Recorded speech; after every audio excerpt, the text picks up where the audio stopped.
بسم اللہ الرحمن الرحیم۔ ہدایت اسلامک اسٹوڈیو کے معزز ناظرین السلام علیکم۔ جس کے سینے میں کچھ قرآن نہیں وہ ویران مکان کی مانند ہے۔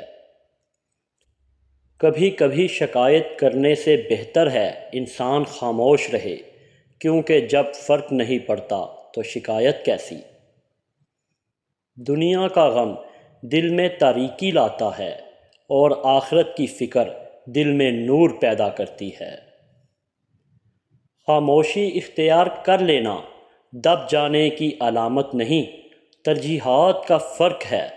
ہر بات اور ہر بندہ جواب کا مستحق نہیں ہوتا۔ دنیا میں عزت کا سبب مال ہے اور آخرت میں عزت کا مدح اعمال پر ہے۔ خاموشی کی تہ میں چھپا لو ساری الجھنیں، شور کبھی مشکل کو آسان نہیں کرتا۔ زندگی کا مقصد ذمہ داری ہے، اور سب سے بڑی ذمہ داری اللہ کے ہاتھ میں ہاتھ دینا ہے۔ خاموشی ایک ایسی عبادت ہے جسے فرشتہ لکھ نہیں سکتا، شیطان اسے بگاڑ نہیں سکتا، اور کوئی اسے جان نہیں سکتا۔ جو شخص اللہ سے نہیں ڈرتا اس کے لیے دونوں جہاں میں امان نہیں۔ لفظوں سے ہی خاموشی ٹوٹتی ہے اور لفظ ہی خاموش کر دیتے ہیں۔ تکبر کرنے والے کا سر ہمیشہ نیچا رہے گا۔ جل جاؤ خاموشی سے کڑی دھوپ میں، لیکن اپنوں سے کبھی سایہ دیوار نہ مانگو۔ جب کسی کو جمائی آئے تو اپنا ہاتھ منہ پر رکھ لے کہ شیطان منہ میں گھس جاتا ہے۔ خاموشیاں جن کو اچھی لگ جائے وہ پھر بولا نہیں کرتے۔ رشوت انصاف کو، توبہ گناہ کو، غیبت اعمال کو، نیکی بدی کو، غصہ عقل کو، اور صدقہ بلا کو کھا جاتا ہے۔ جو شخص خاموش رہتا ہے وہ بہت دانا ہوتا ہے، جبکہ کثرت کلام سے گناہ سرزد ہو جاتا ہے۔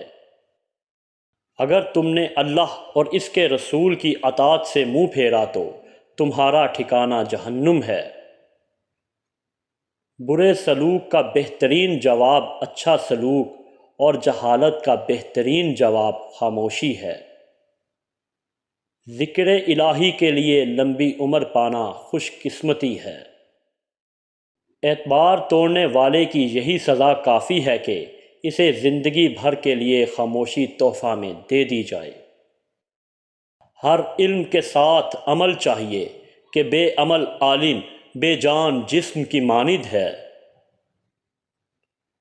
کامیاب لوگ اپنے ہونٹوں پر دو چیزیں رکھتے ہیں، خاموشی اور مسکراہٹ۔ خاموشی مسائل سے دور رہنے کے لیے، اور مسکراہٹ مسائل کے حل کے لیے۔ جنت دو قدم پر ہے، پہلا قدم نفس پر رکھ، دوسرا قدم جنت میں ہوگا۔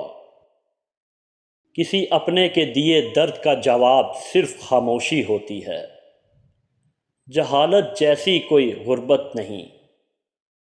خاموشی بے سبب نہیں ہوتی، درد آواز چھین لیتا ہے۔ غصے کے وقت عقل کی پہچان ہوتی ہے۔ خاموشی سے کی گئی دعا اور محبت دونوں ہی بہت طاقت رکھتی ہیں۔ نیک گمان رکھنا عبادت حسنہ میں سے ہے۔ خاموشی اتنی گہری ہونی چاہیے کہ بے قدری کرنے والوں کی چیخیں نکل جائیں۔ سبحان اللہ۔